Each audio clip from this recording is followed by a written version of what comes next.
Si el mundo acabase con un holocausto nuclear, estos mastodontes sobrevivirían. Los submarinos nucleares, indestructibles, indetectables, capaces de atacar desde cualquier punto de los mares del mundo. Esa era la lógica de la Guerra Fría.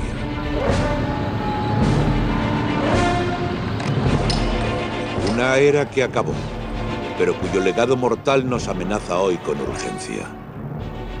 Casi 200 submarinos nucleares del Imperio Soviético y sus reactores se están pudriendo en los fiordos del norte de Rusia. Una pesadilla medioambiental y el ingrediente perfecto para una bomba terrorista. Ahora, un equipo de ingenieros tiene que actuar para que se produzca de una vez por todas el final del Octubre Rojo. Durante 40 espeluznantes años el mundo vivió al borde de la aniquilación nuclear. Se llamó la Guerra Fría y fue una constante lucha política y militar por la dominación entre la Unión Soviética, dominada por los comunistas, y los Estados Unidos.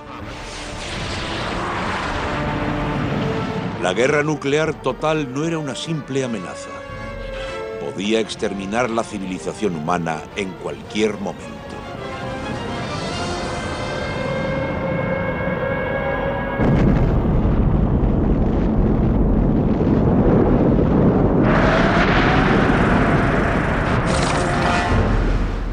Las dos superpotencias libraron una batalla secreta de titanes bajo el agua. El tamaño importa, sobre todo cuando se trata de submarinos atómicos que llevan misiles. Y Rusia encargó los más grandes. Eran más largos que un campo de fútbol y sus dos reactores nucleares tenían una potencia de más de 100.000 caballos de vapor. Cada submarino era capaz de sumergirse durante meses y llevaba más de una docena de misiles nucleares capaces de arrasar Estados Unidos varias veces. Pero vivir bajo el agua no solo suponía una amenaza para el enemigo. Si el reactor nuclear se quemaba, no había apenas escapatoria. Durante ese duelo a muerte, los submarinos nucleares eran un activo estratégico. El sigilo lo era todo en un juego entre gato y ratón para rastrear y eliminar submarinos enemigos antes de que te eliminasen a ti. En los años 80, en el cénit de la Guerra Fría, Estados Unidos y Rusia se encontraban en plenos preparativos para el día que nadie quería ver amanecer.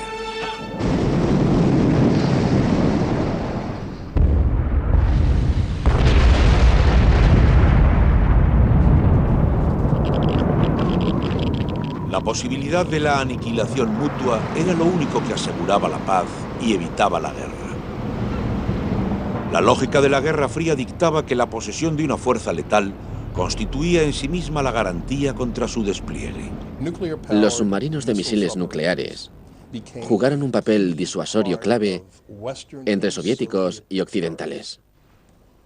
Pocos norteamericanos conocen mejor los submarinos rusos que el historiador naval Norman Polmar.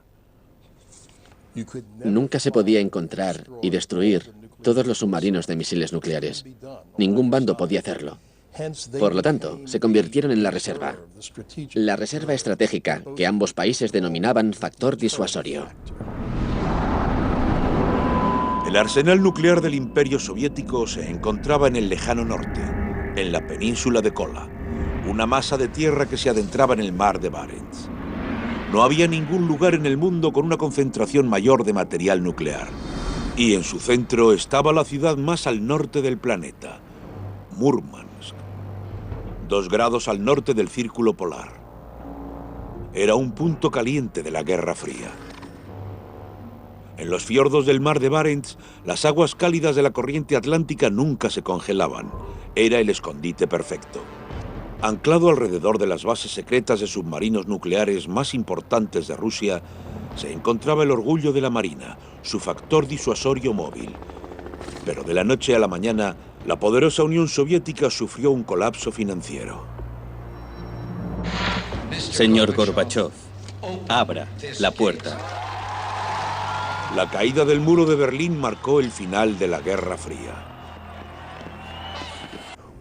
Con el final de la Guerra Fría y en esa situación financiera, de repente el ejército se quedó sin fondos. Y por supuesto afectó a la Marina.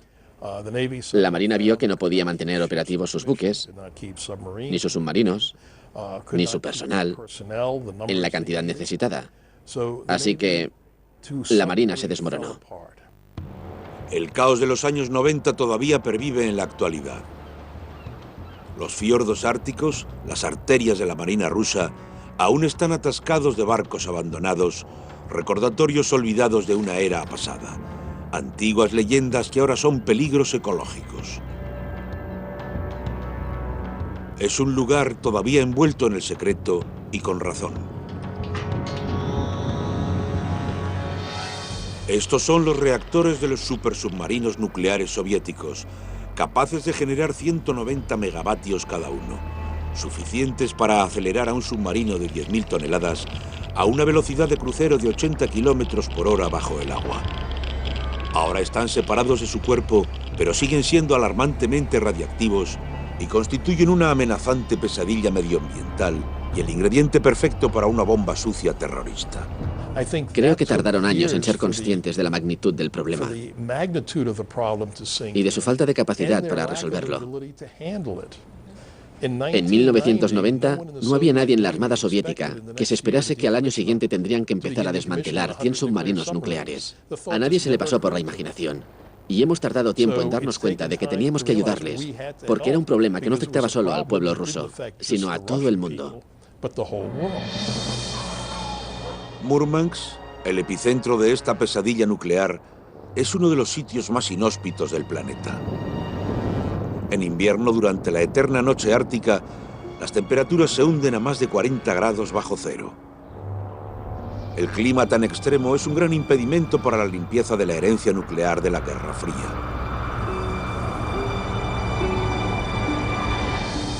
Pero en realidad, no es más que uno de varios obstáculos para el equipo de ingenieros alemanes altamente cualificados, encargados de la monumental tarea y dirigidos por Detlef Mittan. Operamos en una zona de alta seguridad, cerrada al mundo exterior. Cuando empezamos a trabajar fue un gran problema, pero ahora nos hemos ganado la confianza de los rusos, que saben que no espiamos sus secretos militares. Ya saben que solo hemos venido a cumplir con este trabajo. El trabajo es el desmantelamiento de más de 200 submarinos y rompehielos nucleares. Un proyecto multimillonario que en gran parte ha de realizarse a mano, combinando fuerza con maña. Estos ingenieros de la antigua Alemania del Este se pasaron media vida visitando el Imperio Soviético. Conocen su idioma y sus costumbres. Los alemanes aportan un conocimiento único de la ingeniería y los contratistas rusos ponen sus ideas en práctica. Pero no es algo que pueda tocar el hombre.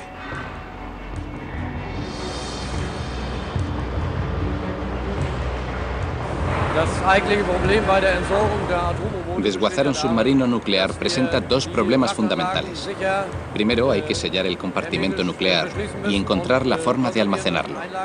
Y segundo, tenemos que almacenar con seguridad todo el material radioactivo que se acumula a lo largo del proceso de desguace.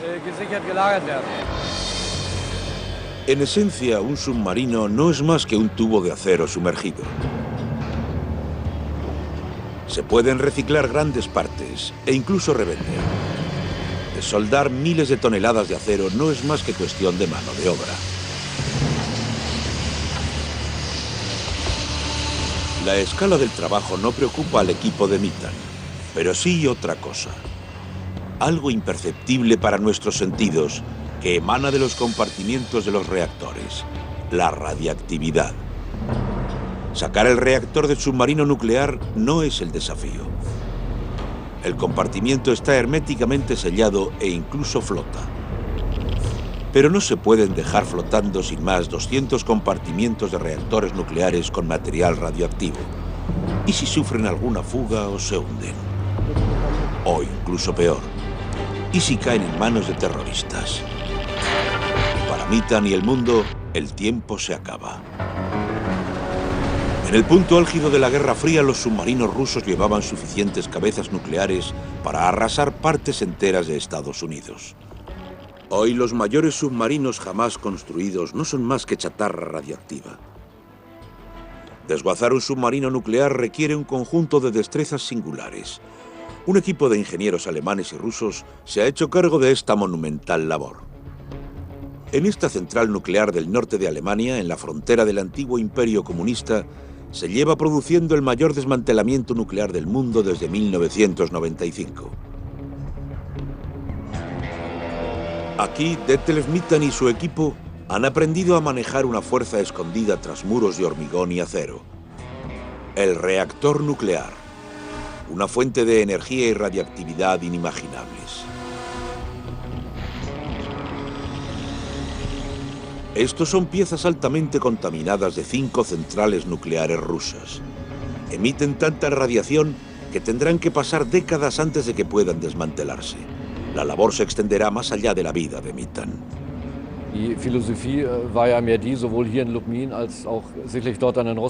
Aquí nuestra filosofía es la misma que en Rusia. Pasar a las generaciones futuras algo en lo que puedan trabajar. El conocimiento que tiene Mittan del diseño de reactores rusos de la era comunista es una ciencia moribunda. Tenemos que resolver el problema ahora, para que las generaciones futuras puedan terminarlo con seguridad cuando se lo leguemos.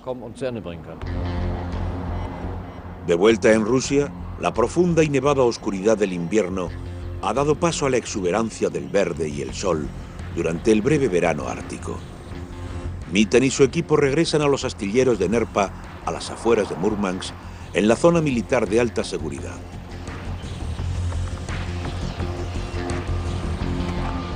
Les aguarda una tonelada de trabajo, literalmente.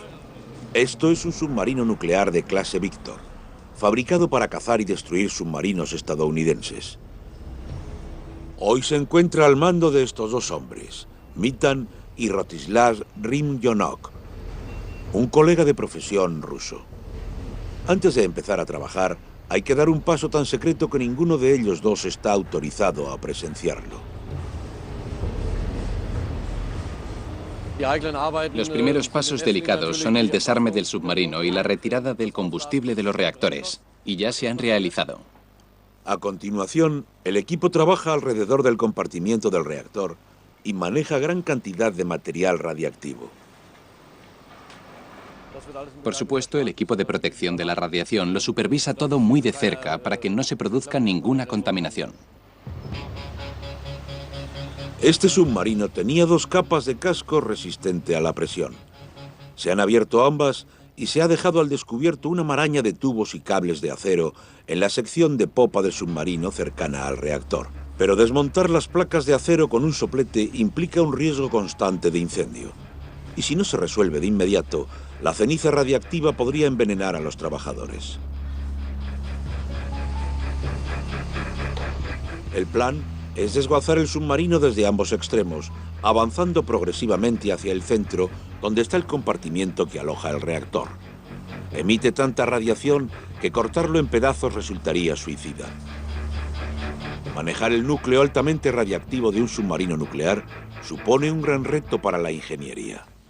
Sin duda alguna, resulta mucho más difícil desmantelar un submarino nuclear que fabricarlo, debido a toda la radiación que contiene. La radiación que existe al principio del proceso del reactor nuclear es bastante despreciable comparada con todos los desechos radioactivos que se generan durante su operación. Por eso a los ingenieros se les ha ocurrido una ingeniosa idea. El submarino se desmonta de forma que solo quedan el compartimiento que aloja el reactor y los 2 compartimientos contiguos. El casco a presión del submarino se convierte en un contenedor con espacio suficiente para todo el material contaminado. Y las mamparas cerradas de cada lado actúan como sello. Casi 200 submarinos nucleares se han reducido a esas 3 secciones. Y aunque pesan varios cientos de toneladas, flotan porque tienen suficiente aire atrapado dentro. Pero no es una solución a largo plazo. Es solo el primer paso para reunir todos los reactores en una zona pequeña y segura. Los reactores de la flota nuclear completa necesitan un lugar de descanso definitivo. Deberán pasar varias décadas para que la radiactividad desaparezca. En lo que respecta a los factores que determinan la mayor o menor seguridad del proceso de desmantelamiento,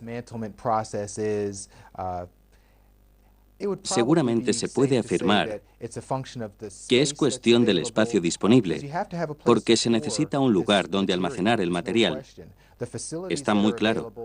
Depende de las instalaciones disponibles y de lo seguras y a prueba de radiación que sean esas instalaciones disponibles. No existe otra alternativa. Las unidades de 1.600 toneladas han de ser sacadas del agua y reducidas hasta que solo quede el reactor. El grueso del material radiactivo se concentra en el fondo. Por eso se le añade una lámina de hormigón y plomo como escudo. Esto es todo lo que queda del Octubre Rojo, listo para unirse a otros submarinos en su lugar de reposo final a unos 30 kilómetros del astillero.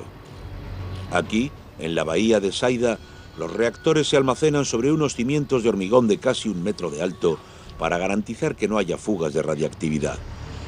Pero el trabajo no acaba aquí.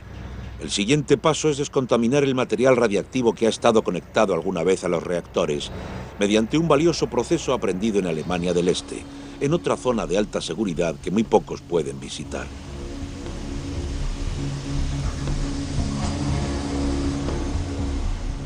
A menudo, tras eliminar su radiactividad, las piezas pueden reciclarse y los productos químicos pueden reutilizarse. El ácido fosfórico, al 95%, disuelve las láminas de contaminación.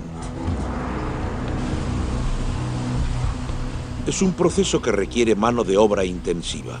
Cada pieza radiactiva necesita atención especial para poder recuperar y reciclar lo más posible.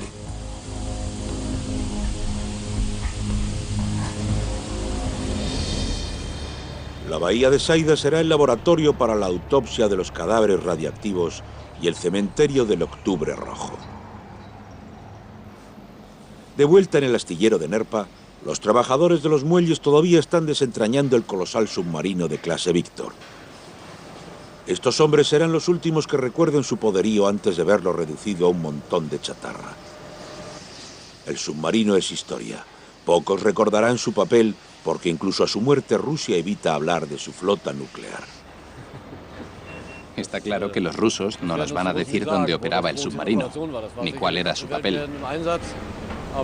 Pero sabemos que surcó los mares del mundo durante más de 2 décadas. Ahora su última travesía es al lugar de almacenamiento.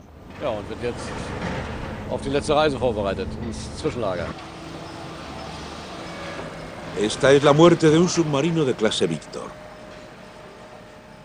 Pero el historiador naval Norman Polmar ha tenido acceso a información secreta de la Guerra Fría sobre su nacimiento. Era un submarino nuclear clase Víctor, que se terminó parcialmente en San Petersburgo, entonces Leningrado. Se botó en un dique seco flotante y se cubrió con redes de camuflaje para que los satélites de vigilancia de Estados Unidos no lo identificasen. Luego, el dique seco se remolcó a la península de Kola para terminar de fabricarlo. Es impresionante la forma en que los soviéticos manejaron el asunto. La flota atómica de Rusia está desapareciendo deprisa. En menos de 2 décadas se habrá desmantelado el último submarino nuclear y su reactor, incluido el reactor del submarino más famoso de Rusia, cuyo desastre acabó hundiendo a toda la marina rusa.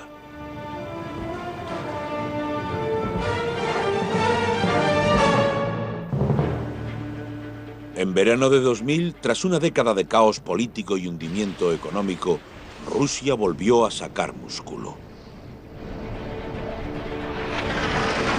El país volvió a exhibirse con las mayores maniobras de la flota del norte desde el hundimiento del Imperio Soviético. Y la estrella fue el moderno, gigantesco e indestructible submarino nuclear Kursk. Fabricado tras la caída de la Unión Soviética, era el submarino nuclear más costoso y avanzado jamás diseñado en Rusia. Estas son unas raras imágenes del interior del Kursk. Su capitán, el teniente Dmitry Kolesnikov, llevó a su mujer Olga a bordo. El submarino era tan grande que incluso disponía de instalaciones de ocio para sus marineros.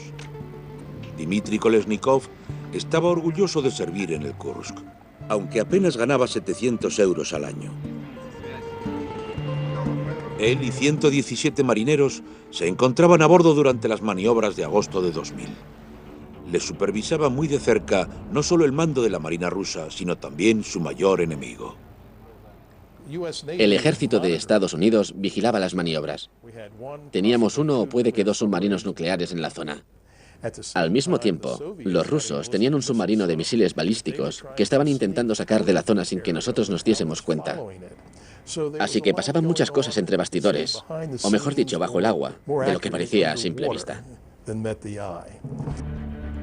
La misión del Kursk era demostrar que podía disparar torpedos con precisión letal y destruir un portaaviones estadounidense en cuestión de minutos. Hacia las 8 de la mañana, los técnicos de la sección de proa del Kursk empezaron a cargar los torpedos. El mayor peligro para cualquier submarino lo constituyen sus propios torpedos. Contienen un combustible extraordinariamente explosivo. Si no se manejan con cuidado, pueden explotar. Pero los marineros del Kursk no sabían que sus torpedos no habían recibido el mantenimiento adecuado. A las 8 horas y 51 minutos, la señal de listo para disparar torpedos fue el último mensaje enviado desde el Kursk. Se produjeron 2 explosiones de tal magnitud que se registraron en Alaska, a casi 5.000 kilómetros de distancia. Fue una catástrofe con categoría de seísmo que envió al Kursk al fondo del mar de Barents. Se había planeado que fueran unas maniobras navales que sirvieran para demostrar que la Marina rusa seguía en el mapa y que Rusia seguía siendo una gran potencia militar internacional. Pero acabó resultando un gran desastre. Sorprendentemente, la Marina rusa no dio mucha importancia a la explosión. Solo al final del día, tras no lograr comunicarse con el Kursk, los oficiales navales comenzaron a preocuparse. Se perdieron horas intentando buscar al submarino afectado. Al fin y al cabo, se había fabricado para ser indetectable. Luego se produjo un eco de sonar en aguas poco profundas. El Kursk se encontraba a una profundidad de solo 100 metros. Unos buzos podrían haber accedido fácilmente hasta él, pero el equipo de rescate de los rusos era tan viejo y estaba tan mal mantenido que no pudieron contactar con el Kursk. Si había supervivientes, cada minuto contaba, pero la Armada se negó a asumir la derrota y rechazó firmemente la ayuda extranjera. Los soviéticos en general habían sido capaces de sacar a la superficie a los submarinos dañados y rescatar a la tripulación. Pero el Kursk supuso la gran excepción, a causa del tipo de daños que había producido el torpedo en la proa, ya que había reventado la sección de proa entera. Se quedaron sin opciones y la situación se descontroló. Las autoridades intentaron silenciar a las airadas esposas y madres con métodos ciertamente dudosos. No entendéis nada. Y os quedáis ahí sentados tan tranquilos.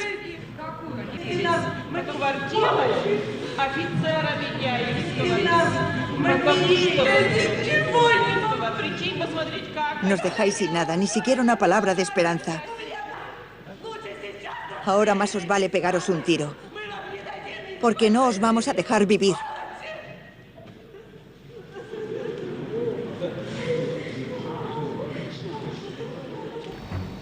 El presidente tuvo que intervenir. El ejército ruso seguía dividido sobre si aceptar ayuda extranjera.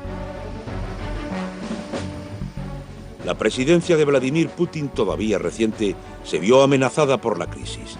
Había rumores de que algunos marineros seguían vivos, y entonces Putin pidió ayuda al exterior.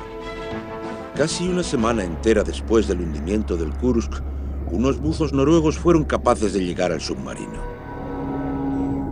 Se quedaron impresionados por la escala de los daños. La sección de proa estaba enteramente destruida, pero la popa apenas tenía daños. Todavía podía haber marineros vivos, incluso aún lo bastante fuertes para responder.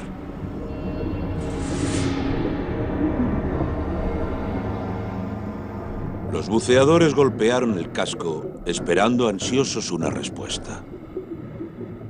En realidad, el capitán Dmitry Kolesnikov y 23 marineros sobrevivieron a la explosión inicial.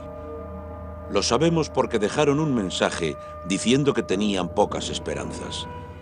Los marineros siguieron vivos al menos 24 horas después de la explosión y posiblemente durante mucho más tiempo. Pero cuando los buzos entablaron contacto con el Kursk, ya no reinaba más que el silencio. Dmitry Kolesnikov y los otros 117 tripulantes estaban muertos. Cuando se abrió la escotilla de escape, una última bocanada de aire marcó el fin de toda esperanza. Ese sarcófago de acero en el fondo del mar de Barents fue una tragedia para todo el país.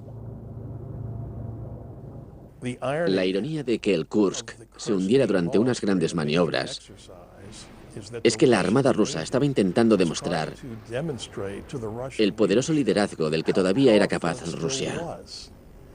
Y entonces un submarino de la segunda clase más grande que hay en el mundo sufrió un desastre interno que mató a toda la tripulación de 118 hombres. Y cuando se supo que había personas vivas en la sección de popa del submarino, se demostró lo incapaces que eran el gobierno ruso y la marina rusa de reaccionar ante un desastre de ese tipo. Para salvar la cara y recuperar los cuerpos, Rusia decidió reflotar el submarino.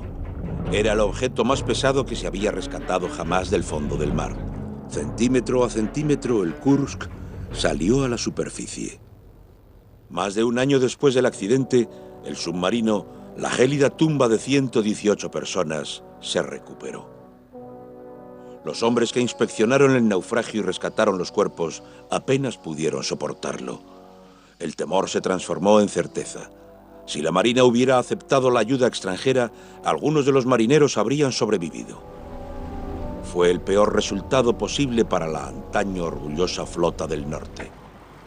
Había perdido su buque insignia y había dejado morir a su tripulación en el fondo del mar de Barents. La tragedia del Kursk todavía retumba en Rusia. Se cierne sobre el final de la era nuclear de un gigantesco imperio. Y el orgullo se ha convertido en un problema colosal que ahora hay que solucionar. Este es el compartimiento del reactor del Kursk, otra chatarra peligrosamente podrida. Tiene que desguazarse y prepararse para su viaje final, como todos los compartimientos de reactores de la flota nuclear rusa. Esta travesía es el paso más delicado y peligroso del largo final del Octubre Rojo. En el astillero se están llevando a cabo los preparativos finales del único transporte de reactores de este año. El plazo con el que cuentan los trabajadores es breve. Las pocas semanas de verano en las que el clima es menos inmisericorde y los mares no están tan revueltos. Solo un dique seco puede trasladar una carga tan delicada por los fiordos del Ártico. El astillero de Nerpa está a unos 30 kilómetros de la instalación de almacenamiento provisional de Saida. Pero la travesía es traicionera y está surcada de instalaciones militares de alto secreto. Un mar en calma es absolutamente crucial. Si el dique se hunde, las aguas quedarán contaminadas para siempre con residuos radiactivos altamente tóxicos. Cualquier cambio meteorológico supone una invitación al desastre. Los submarinos nucleares, el terror invisible de la Guerra Fría, hoy no son más que problemáticos montones de chatarra.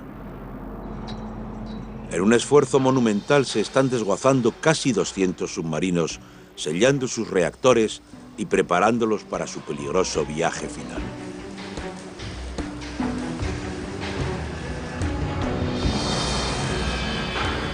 La mayor parte de los submarinos atómicos rusos han quedado reducidos a esto: la unidad que aloja el altamente contaminado reactor. Los trabajadores del astillero de Nerpa en Murmansk, Rusia, se preparan para una labor extremadamente peligrosa: trasladar estos reactores por vía marítima hasta su lugar de reposo final, a unos 30 kilómetros de distancia. Este dique seco cargará 7 reactores a la vez. Se ha tardado un año en sellarlos para que puedan efectuar su travesía final con seguridad. Estas centrales nucleares en miniatura no son un cargamento ordinario. Su radiactividad limita el tiempo que los humanos pueden permanecer a salvo en su cercanía. La capa exterior de acero de cada reactor mide 7,5 centímetros de espesor, con lo cual el peso total de un reactor alcanza las 1.600 toneladas, el equivalente a 4 aviones Jumbo. Trasladarlos es una tarea casi imposible. Incluso las herramientas hidráulicas más potentes a veces fallan.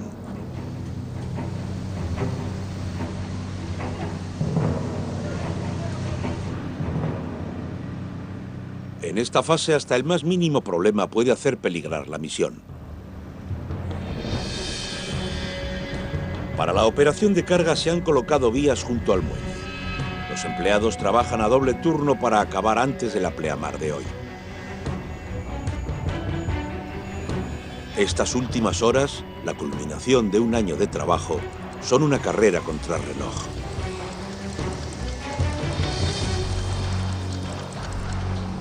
La mayor preocupación es el tiempo. En el Ártico nada puede ser más impredecible. Es el factor que gobierna a quienes toman las decisiones. Detlev Nitan y su colega ruso, Lada Gavlyuchenko. Y no pueden ignorar un hecho amargo. El tiempo ha empezado a volverse en su contra. Hoy hemos visto lo rápido que puede cambiar el tiempo aquí. Se ha puesto a hacer mucho viento y eso es peligroso para el transporte. Solo se permite el movimiento bajo una cierta fuerza de viento. Ahora están en un punto crítico. Si el viento no remite, hoy no podrán realizar el transporte. Como se puede ver, el dique dispone de una amplia zona donde puede azotar el viento. El viento y las olas de los fiordos nos impiden llevar a cabo el transporte a salvo. Es un desastre. También ha empezado a llover. Pero los empleados continúan trabajando de todas formas para acabar su labor con la esperanza de que mejore el tiempo. Unos enormes contrafuertes de acero mantienen los reactores en su sitio, 3 a cada lado de la unidad.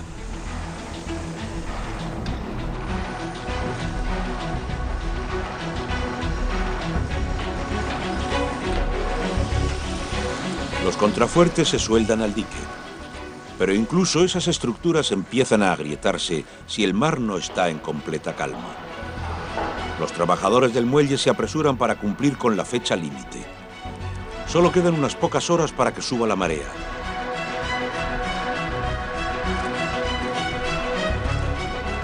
Pero el viento sigue sin remitir y el cielo no se ha despejado.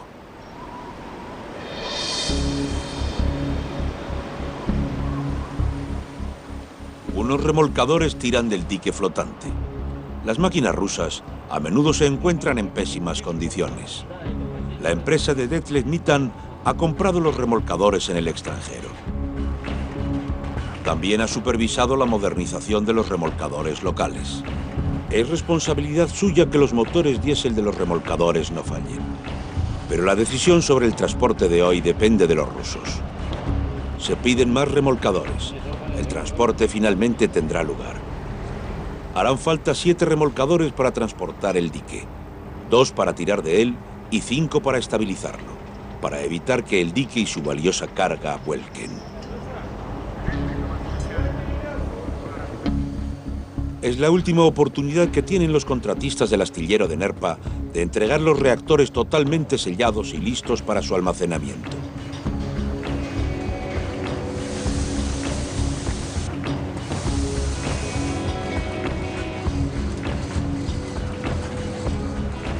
Entonces, se produce una buena noticia. El cielo empieza a despejarse. Pero a menos que remita el fuerte viento, el dique y su peligrosa carga amenazan con causar un desastre medioambiental. Está a punto de comenzar el transporte marítimo de 7 reactores nucleares rusos. El agua se bombea fuera del dique, que empieza a flotar con la marea alta. 7 potentes remolcadores tienen que empujar y tirar del gigantesco dique flotante cargado para sacarlo al fiordo ártico. Solo pueden avanzar a ritmo de caracol. A 2 nudos tardarán casi 9 horas en llegar a su destino a 30 kilómetros de distancia. La instalación de almacenamiento de la bahía de Saida en el norte de Rusia. Pronto será imposible volver atrás. Cuando se trabaja con un reactor desmantelado, hay que saber muy bien lo que se hace, y mucho más si se trata de varios reactores y encima se transportan por vía marítima. Es una gran hazaña de la ingeniería. Es una de esas cosas en las que si todo sale bien, respiras aliviado, pero si no sale bien, las consecuencias pueden ser muy graves. Si se hundieran y se sería nada fácil sacar un reactor nuclear del fondo del mar. Pero por fin el tiempo se pone de su lado. El sol radiante y el mar en calma prometen una travesía segura a los reactores.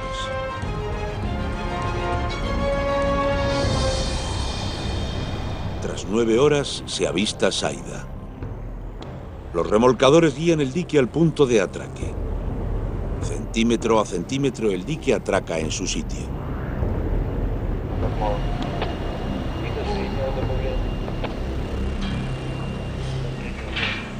El dique ya está a salvo, pero quizá su carga no. Ahora hay que descargar un peso de casi 12.000 toneladas del muelle flotante que se unirá al de los otros 33 submarinos nucleares desmantelados que ya se han trasladado aquí en los últimos 6 años, mientras el paso del tiempo los deja inertes lentamente. Son estos hombres quienes dirigen la fase final y deciden el lugar exacto donde descansará cada uno de ellos permanentemente. Es mejor no tener que mover 2 veces 1.600 toneladas. Vadgem Ambarchumyam es el director de las instalaciones de Saida y antiguo oficial de submarinos. Entre los reactores hay 2 que Vadgem recuerda muy bien. Estuvo destinado en los submarinos que funcionaban con su energía. Si recuerdo correctamente, fue en 1982. Era un buen submarino, muy fiable. Era el mejor submarino en el que he servido, y mi destino transcurrió sin incidentes. Este antiguo oficial de submarinos cree que es su deber lograr que descanse en paz y a salvo lo que antaño fue una amenaza para Occidente, los gigantes de la Guerra Fría, que ahora yacen varados sobre un lecho de hormigón en lo más remoto del Ártico.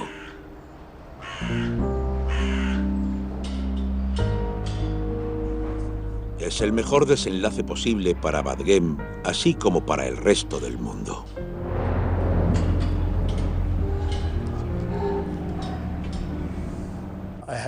Tuve el privilegio de conocer a varios oficiales de submarinos soviéticos, ahora retirados, y también a varios diseñadores de submarinos soviéticos, ahora rusos. Y era una gente, a nivel individual, con mucho talento, y muy dedicada y muy amable. Así que cuando hablamos de oficiales de submarinos soviéticos o rusos, nos referimos a personas de verdad con las que podías llevarte muy bien. A causa de las complejidades del desmantelamiento de los submarinos nucleares, los reactores solo llegan a Saida una vez al año. Y estos hombres tendrán que dedicar todo el resto de sus carreras a enterrar la antiguamente poderosa flota del norte rusa. De hecho, la larga historia del Octubre Rojo no acabará hasta dentro de 70 años. Solo entonces los niveles de radiactividad habrán bajado lo suficiente para que los reactores puedan abrirse, manipularse y desmontarse por completo. Un legado para las generaciones futuras. ¿Pero sus contenedores durarán tanto tiempo?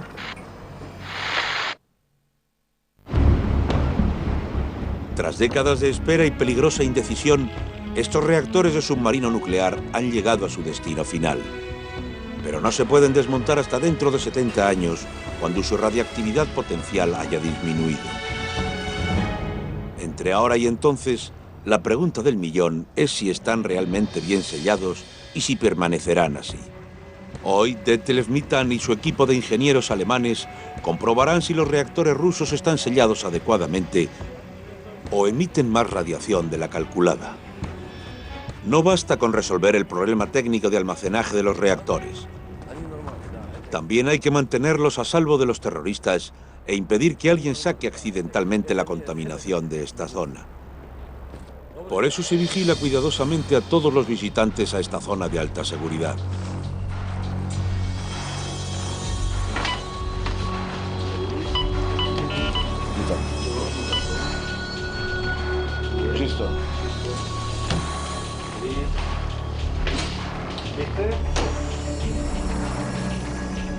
Un dosímetro registrará la carga radiactiva acumulada en el cuerpo de Mitan mientras se encuentra dentro del almacén nuclear. Mitan y su colega ruso, Vazgen Marsunyam, limitarán el tiempo que pasan junto al reactor. De lo contrario, acumularán más de la dosis permitida de radiación. Pero es vitalmente importante entrar y acercarse a medir los niveles de radiación de cada reactor.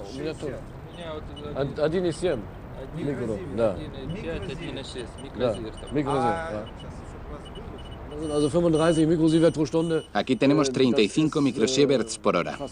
Es una magnitud justo por debajo del nivel máximo permitido. Significa que las unidades son totalmente herméticas. De todas formas, tenemos que salir cuanto antes. No debemos exponernos innecesariamente a este nivel de radiación.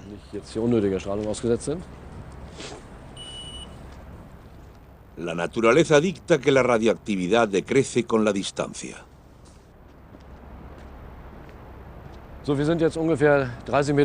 Aquí, a unos 30 metros de las unidades de los reactores, tenemos 170 nanosieverts por hora.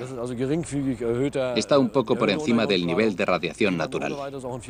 Es el que existe en la mayor parte de Europa, incluso sin reactores.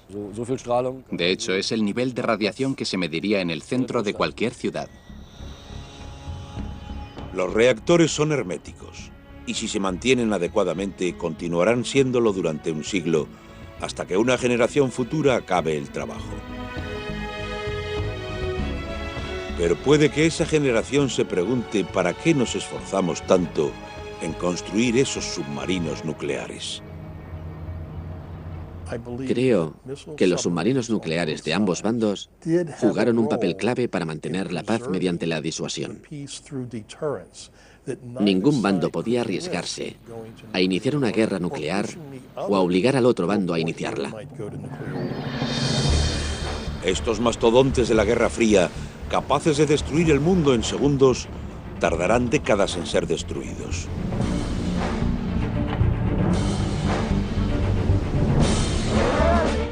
Pero tal vez estos submarinos hayan cumplido su papel de máquinas de matar perfectas que mantenían la paz bajo la amenaza de la aniquilación mutua.